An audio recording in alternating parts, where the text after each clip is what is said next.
हाय दोस्तों, कैसे हैं आप लोग। पीसीएम टुडे चैनल में आपका स्वागत है। तो चलिए, मैं कुछ प्रॉब्लम के कारण कुछ दिन तक आप लोगों तक वीडियो नहीं पहुंचा पाया, इसके लिए मैं अपने आप को सॉरी बोल रहा हूं। तो चलिए, आज जो स्टार्ट करने वाला हूं वो वेक्टर का मल्टीप्लिकेशन का लास्ट टॉपिक है। मल्टीप्लिकेशन और वेक्टर का लास्ट टॉपिक है, जिसका नाम है, मैं पहले ही बता चुका हूं पिछले लेक्चर नंबर 17 में, कि वो जो आज का लेक्चर जो होने वाला है उसका आप लोगों को नाम पता ही होगा। उसको बोलते हैं वेक्टर प्रोडक्ट, या तो इसी को बोलते हैं क्रॉस प्रोडक्ट। तो चलिए, बिना टाइम वेस्ट किए हम लोग स्टार्ट करते हैं। वेक्टर प्रोडक्ट या तो इसी को बोलते हैं क्रॉस प्रोडक्ट। सबसे पहले मैं बता दूं कि जो जो मेरे चैनल को नए देख रहे हैं, कृपया लाइक, शेयर और सब्सक्राइब कीजिए। साथ ही साथ बेल आइकन घंटी को दबाइए, ताकि वीडियो का नोटिफिकेशन सबसे पहले आप लोगों तक पहुंच सके। और ये वीडियो के बाद आज जो क्रॉस प्रोडक्ट में कराऊंगा, उसके बाद स्ट्रेट लाइन और प्लेन का जो क्वेश्चन होगा, वो मतलब स्ट्रेट लाइन और प्लेन का जो टॉपिक होगा वो उसको मैं यहीं स्टॉप करूंगा, क्योंकि उसको आगे कराऊंगा। इसके बाद मैं जो स्टार्ट करने वाला हूँ, या तो फिजिक्स करूंगा या तो केमिस्ट्री स्टार्ट करूंगा। आप लोग बताइए कि आप लोग क्या पढ़ना चाहते हैं, फिजिक्स या तो केमिस्ट्री। यदि फिजिक्स चाहते हैं तो कमेंट में लिखिए फिजिक्स, और केमिस्ट्री चाहते हैं तो केमिस्ट्री। केमिस्ट्री या तो फिजिक्स का टॉपिक मैं स्टार्ट करूंगा। इसके बाद ये लेक्चर होने के बाद आज यदि कंप्लीट हो पाता है तो ठीक है, ना तो इसके थोड़ा सा बाद नेक्स्ट लेक्चर के बाद जो होगा वो केमिस्ट्री या तो फिजिक्स स्टार्ट करेंगे। तो चलिए स्टार्ट करते हैं। वेक्टर प्रोडक्ट या क्रॉस प्रोडक्ट, इसका नाम से ही पता चल रहा है वेक्टर प्रोडक्ट, और ये क्या है, क्रॉस प्रोडक्ट। नाम में क्या बोल रहा है, वेक्टर। वेक्टर मतलब क्या होगा, जिसमें मैग्नीट्यूड और डायरेक्शन दोनों होगा। मैग्नीट्यूड और डायरेक्शन दोनों होगा, उसी को बोलेंगे वेक्टर। और ये स्केलर प्रोडक्ट में पहले ही बता चुका था कि स्केलर प्रोडक्ट में डायरेक्शन नहीं होता था, केवल मैग्नीट्यूड होता था। यदि हम लोग वैल्यू को निकालते थे ए डॉट बी, सपोज करो हम लोग निकालते थे ए डॉट बी, तो ये 15 ऐसा कुछ आता था, ऐसा बहुत कुछ आता था। ये क्या है, स्केलर क्वांटिटी है। ये डॉट प्रोडक्ट कोई चीज को हम लोग करते थे, वो क्या आ रहा था, स्केलर क्वांटिटी आ रहा था, इसीलिए इसका नाम क्या था, स्केलर प्रोडक्ट। आज जो हम लोग डिस्कस करने वाले हैं वो क्या है, वेक्टर प्रोडक्ट या तो क्रॉस प्रोडक्ट। ये प्रोडक्ट के लिए हम लोग क्या इसके लिए लिख सकते हैं कि लेट सपोज करते हैं A vector and B vector are two non zero vectors. Non zero vector inclined at an angle theta. A vector और बी वेक्टर जो है, ये आपस में दोनों कितना एंगल पर इंक्लाइंड है, ये क्या है, थीटा एंगल पर इंक्लाइंड है। Then the cross product is defined as, या तो इसी को हम लोग लिख सकते हैं written as A cross B. A cross B को ही हम लोग क्या बोलेंगे, क्रॉस प्रोडक्ट या तो वेक्टर प्रोडक्ट। और इसका जो फॉर्मूला होता है, हम लोग बोल सकते हैं कि mod of B sine theta into unit vector. ये जो होता है, ये किसका वैल्यू होगा, ए क्रॉस बी का वैल्यू होगा। ए क्रॉस बी का यदि वैल्यू हम लोग निकालेंगे तो क्या होगा, A vector cross B vector is equal to mod of B sine theta into unit vector. यही चीज बताता है मेरा क्रॉस प्रोडक्ट। और यदि हम लोग इसका मैग्नीट्यूड निकालते हैं, magnitude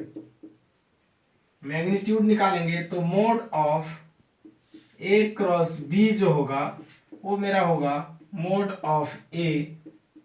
of B sine theta into, ये क्या है आप लोगों को पता होगा, एन जो है ये यूनिट वेक्टर है, और उसका यदि मैग्नीट्यूड निकालते हैं तो वैल्यू होता है 1, इसीलिए इनटू 1 लिख सकते हैं, या तो 1 नहीं लिखें। और यही जो mod of A cross B जो होता है, यही होता है mod of A mod of B sine theta.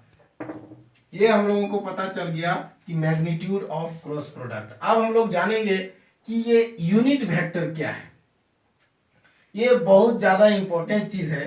ये यूनिट वेक्टर जो n है वो वैसा वेक्टर है, ये है क्या, unit vector, unit vector perpendicular to the plane of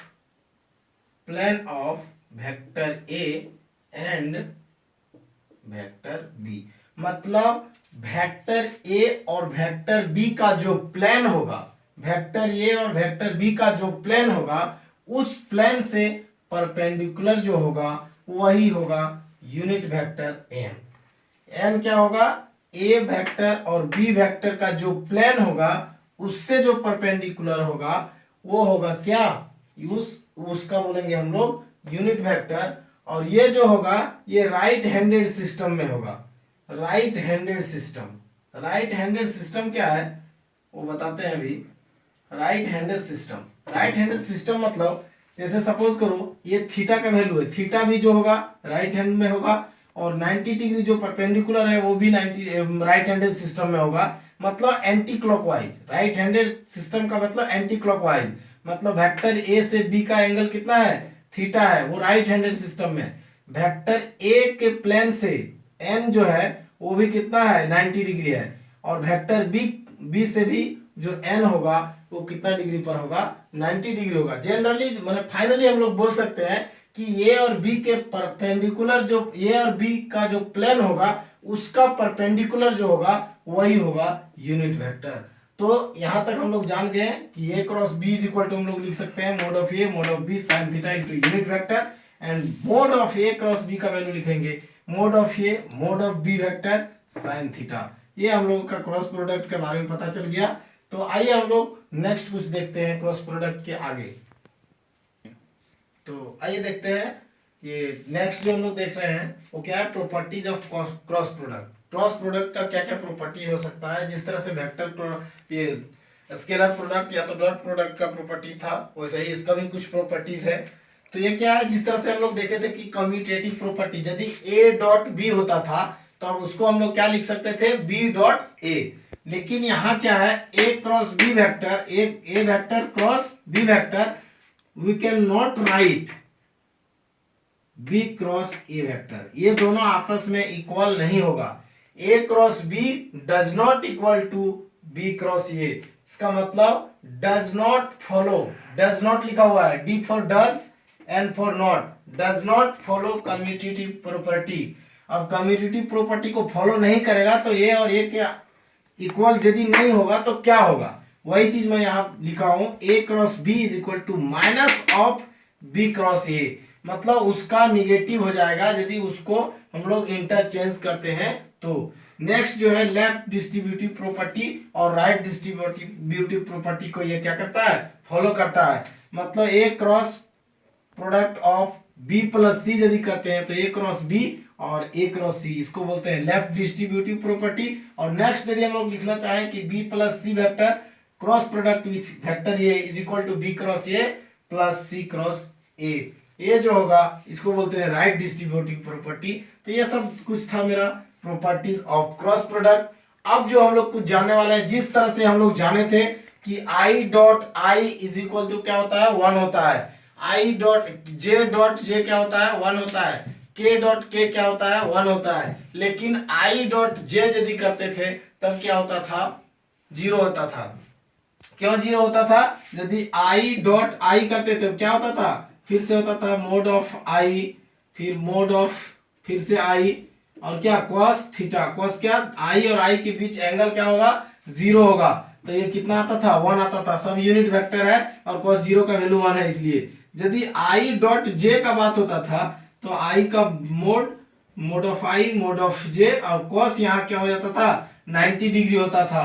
तब हम लोग ये cos 90 का वैल्यू कितना होता है, 0।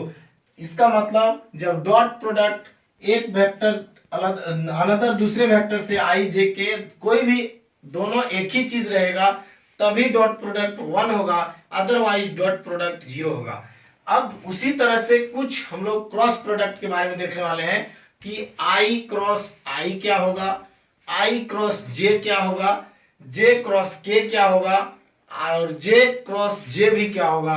ऐसा कुछ हम लोग आइए देखते हैं। तो देखते हैं कि हम लोग बात करने वाले हैं कि आई क्रॉस आई क्या होने वाला है।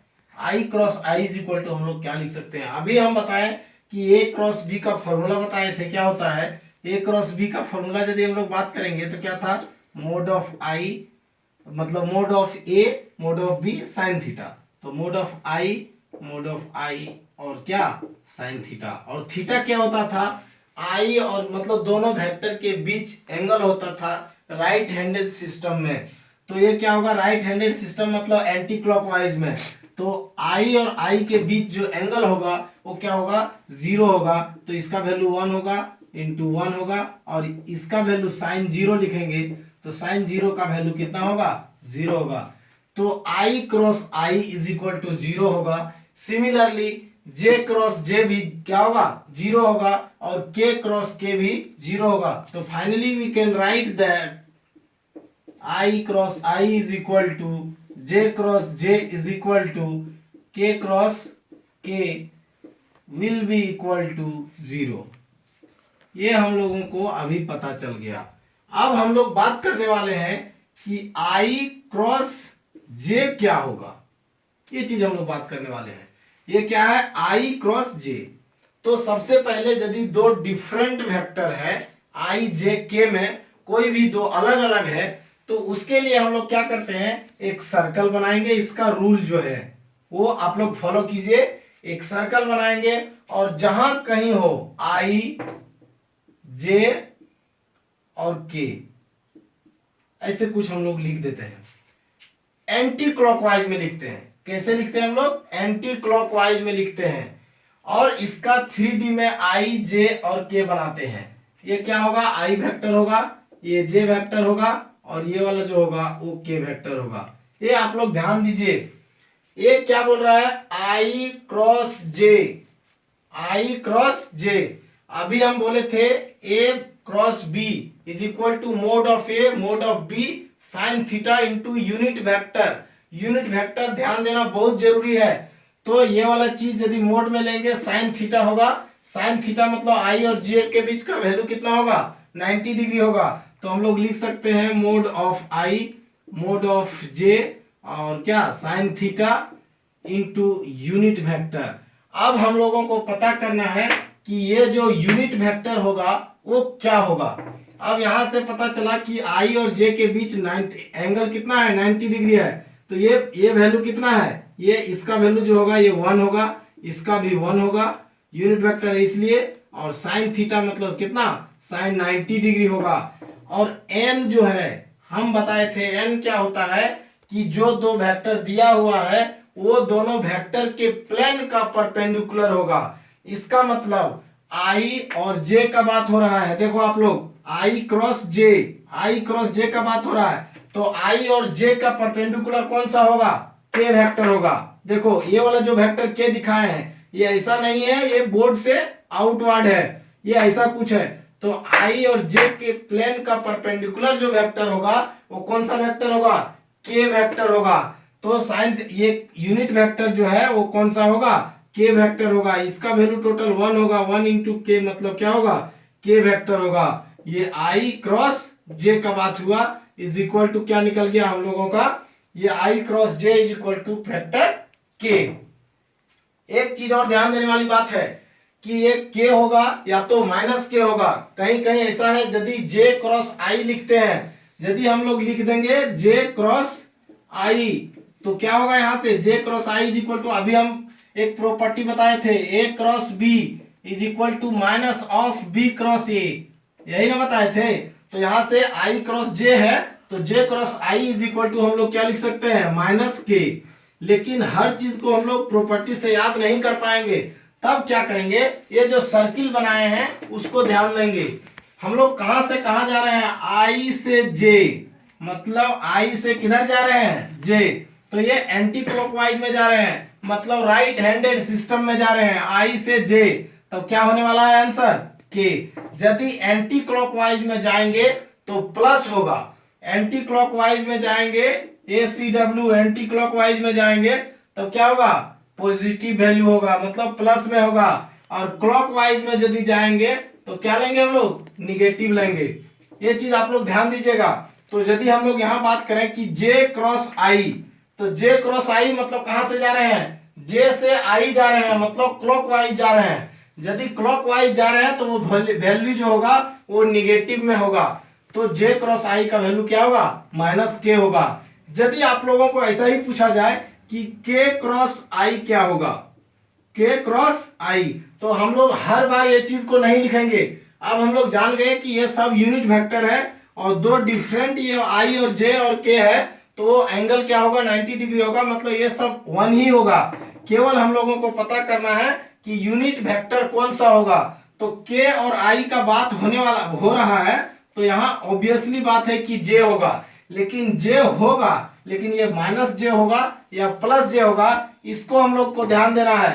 तो K से कहां जा रहे हैं, I, K cap cross I cap, K से जा रहे हैं हम लोग I, K से I जब जा रहे हैं तो क्लॉकवाइज हो रहा है कि एंटी क्लॉकवाइज, K से I मतलब एंटी क्लॉकवाइज हो रहा है, तो इसका आंसर क्या होगा, पॉजिटिव होगा, मतलब K cross I is equal to J होगा। यदि यही चीज हम लोगों को बोल देता कि I क्रॉस K क्या होगा, यदि यही हम लोगों को बोल देता कि K क्रॉस I, हम लोग देख लिए, यदि I क्रॉस K बोलता, I क्रॉस K, तो हम लोग यहां से क्या लिखते, I क्रॉस K, तो I और K के परपेंडिकुलर, I और K का परपेंडिकुलर कौन होगा, I और K का परपेंडिकुलर J होगा, तो हम लोग यहां से फिर भी लिखेंगे J, लेकिन I क्रॉस K पहला वेक्टर जो है I है और कहां जा रहे हैं, K के तरफ, तो I से किधर जा रहे हैं, K, मतलब इधर घूम रहे हैं, मतलब क्लॉकवाइज का डायरेक्शन हो रहा है, क्लॉकवाइज का डायरेक्शन मतलब ये निगेटिव आएगा, तो ये क्या होगा, -J होगा। आप लोगों को मैं आशा करता हूं कि यहाँ तक आप लोगों को बहुत अच्छी तरह से समझ में आया होगा, क्योंकि मैं सब कुछ ये डील कर चुका हूं कि माइनस कैसे होने वाला है और प्लस कैसे होता है, ये बता दिया आप लोग। यदि आप लोगों को ये चीज नहीं समझ में आया तो आप कमेंट करें कि ये चीज नहीं समझ में आया, क्वेश्चन को सॉल्व करने का प्रयास करें।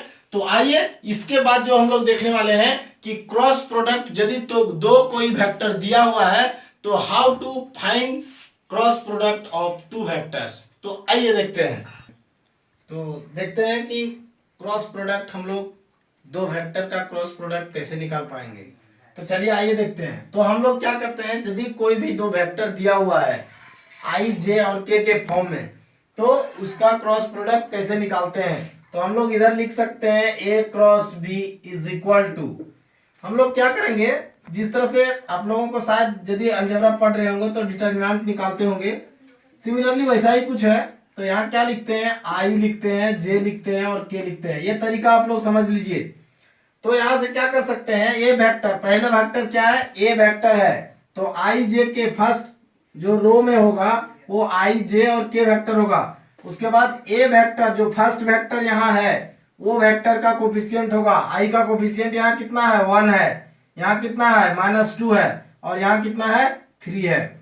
सिमिलरली यदि B का बात करेंगे, अब नेक्स्ट क्या है, दूसरा वेक्टर B है, B वेक्टर का कोफिशिएंट देखेंगे, I J और K का कोफिशिएंट, पहला क्या है 1 है और दूसरा क्या है 2 है, और फिर यहाँ क्या है -1 है। अब यदि हम लोग A क्रॉस B निकालते हैं, A क्रॉस B वेक्टर, तो क्या होगा, यहाँ से क्या करते हैं, सबसे पहले I को हम लोग बाहर करते हैं, I को बाहर करेंगे, I को यदि बाहर करेंगे तो I के रो, I के सीधे वाला रो और सीधे वाला कॉलम को हम लोग क्या करेंगे, छोड़ देंगे, I के रो और कॉलम वाला को छोड़ देंगे।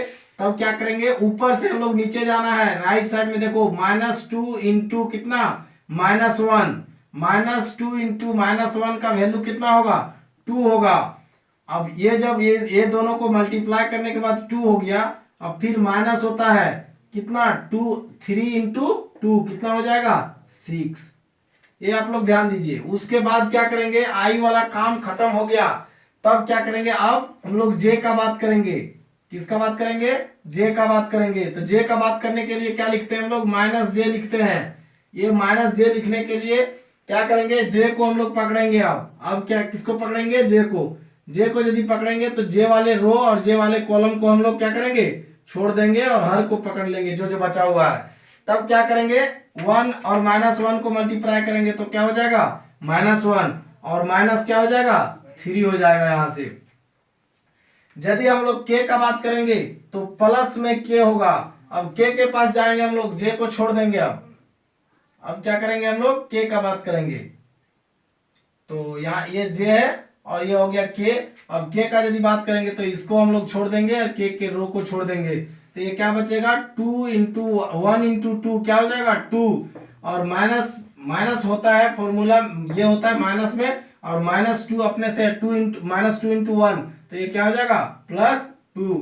तो इसका जो वैल्यू होगा ये क्या होगा -4i, और ये माइनस क्या हो जाएगा -4 हो जाएगा, और ये अपने से माइनस है तो +4j, और ये कितना होने वाला है 2 कितना है 4 +4k। ये वेक्टर जो हो गया हम लोगों का, ये क्रॉस बी वेक्टर निकल गया। यदि हम लोगों को बोलता ये आंसर हम लोगों का वेक्टर में पता चल गया, देखो ए क्रॉस बी का जो वैल्यू निकला है वो आई जे और के फॉर्म में निकला है, मतलब इसमें मैग्नीट्यूड के साथ साथ क्या है डायरेक्शन भी है। तो क्रॉस प्रोडक्ट को इसीलिए हम लोग वेक्टर प्रोडक्ट बोलते हैं, क्योंकि इसमें हर मैग्नीट्यूड और डायरेक्शन दोनों है। आई एक्सिस में 4 यूनिट है, आई एक्सिस में ये यूनिट 4 मतलब जो ये है ये मैग्नीट्यूड है, और आई क्या है एक्स एक्सिस की ओर बता रहा है, मतलब डायरेक्शन भी है, इसलिए इसको क्या बोलेंगे ये वेक्टर प्रोडक्ट है और क्रॉस प्रोडक्ट है। वेक्टर ये वेक्टर क्वांटिटी के जैसा बिहेव कर रहा है, ये वेक्टर है। अब जो हम लोग बात करने वाले हैं, यदि हम लोग यही बात करते कि ए क्रॉस बी का क्या मोड, ए क्रॉस बी का यदि मोड निकालना चाहेंगे तो हम लोग क्या लिख सकते हैं √(-4 का स्क्वायर प्लस 4 का स्क्वायर प्लस फिर से क्या लिखेंगे हम लोग 4 का स्क्वायर। ये जो होगा हम लोगों का ये कितना हो जाएगा 48 हो जाएगा। 48 का वैल्यू कितना हो जाएगा यहां से हम लोग लिख सकते हैं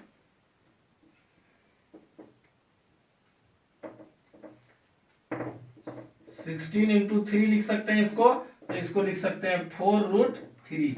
ये जो मैग्नीट्यूड निकला है वो ए क्रॉस बी का मैग्नीट्यूड निकला है, ये कितना है 4√3 यूनिट्स है। लेकिन हम लोगों को क्या बोला था क्रॉस प्रोडक्ट, मेरा आंसर तो यही मिल गया है। मैं यहां से ये इसका मैग्नीट्यूड निकाल के दिखा दिया कि इसका मैग्नीट्यूड क्या होने वाला है। ये क्वेश्चन दूसरे तरह से भी पूछा जा सकता था, ऐसा भी पूछा जा सकता है कि ये if A and B vector are given then find the vector which is perpendicular to vector A and B।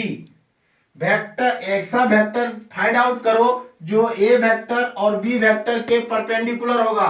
अभी मैं बताया कि ये वेक्टर और एक B वेक्टर यदि है, ये B वेक्टर है और ये वेक्टर ये है और ये थीटा है, तो n जो यूनिट वेक्टर जो A क्रॉस B होगा, A क्रॉस B जो वेक्टर होगा वही वेक्टर के परपेंडिकुलर क्या होगा यूनिट वेक्टर होगा।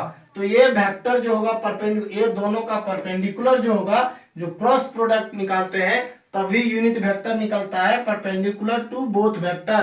तो यदि बोल देता कि ए और बी के वेक्टर, ए और बी वेक्टर के परपेंडिकुलर वेक्टर को निकालो, तो हम लोग को क्या फाइंड आउट करना पड़ता क्रॉस प्रोडक्ट फाइंड आउट करना पड़ता। और यदि इसी का यदि बोले कि एक ऐसा यूनिट वेक्टर निकालो जो ये दोनों का परपेंडिकुलर हो, उसका यूनिट वेक्टर निकालो, तब हम लोग क्या करते हैं कोई भी वेक्टर का यूनिट वेक्टर कैसे निकालते हैं vector A by mod of vector A. तो यदि हम लोग यूनिट वेक्टर निकालेंगे तो क्या लिखेंगे ए क्रॉस बी के लिए यदि यूनिट वेक्टर निकालेंगे तो लिखेंगे A cross B vector by mod of A cross B. Mod निकाल चुके हैं 4/4√3 और ए क्रॉस बी का वैल्यू भी यहां निकाल चुके हैं। तो ये जो वैल्यू यहां पुट करेंगे तो जो वेक्टर आएगा that is unit vector perpendicular to vector A and vector B. तो आज के लिए इतना ही। नेक्स्ट जो मैं स्टार्ट करने वाला हूं यही इसी से रिलेटेड क्रॉस प्रोडक्ट से रिलेटेड कुछ क्वेश्चन करेंगे और देखेंगे कि ज्योमेट्रिकल मीनिंग क्या होता है क्रॉस प्रोडक्ट का। क्रॉस प्रोडक्ट ज्योमेट्रिकल मीनिंग क्या होने वाला है उसको हम लोग नेक्स्ट क्लास में डिस्कस करेंगे। उसके बाद हम लोग अगले टॉपिक या तो अगले सब्जेक्ट के बारे में बात करेंगे और उसको स्टार्ट करेंगे। तो आज के लिए इतना ही, धन्यवाद।